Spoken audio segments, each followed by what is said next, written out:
إذا رشحت رقص صدام حسين منو راح ننتخبها؟ احنا للناصرية 3/4 راح ننتخبها لو نعرف من تاريخ أبوها. خلي الكفر فوق النصر.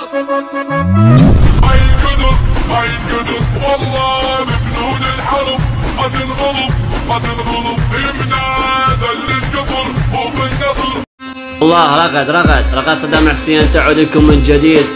تدخل في الساحة رقص صدام حسين يعني بنت البطل المهيب المجيد صدام حسين رئيس جمهورية العراق.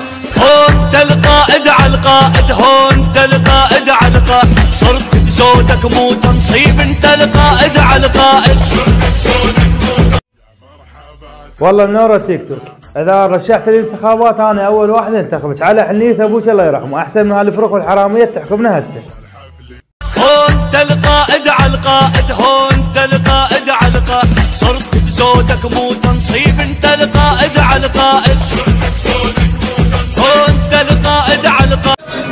سمعت زين؟ إذا بالعزمة ذنية ولو صارت بالغيظ رشحت رغد بالصدام حسين من راح ينتخبها؟ احنا نص زلم الناصرية راح ننتخبها، واول واحد انا انتخبها، وهذا ايدي. يقول بعد ما نقص ايدي وانتخب صعلوك ولا حط ايدي بيد الفرهده وبيه، صار كم سنه ايدي علي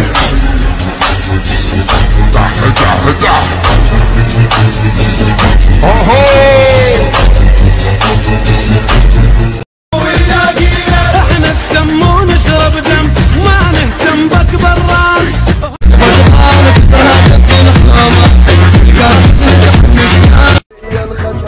احسنهم خلي ينسحبون بالكعبة هنا يندفنون، احسنهم خلي ينسحبون بالكعبة هنا يندفنون، يلقاه اللي ما فكر بينا، يلقاه اللي ما فكر بينا. عقيل نيمار المنتج المنفذ لهذا الإصدار. عقيل نيمار.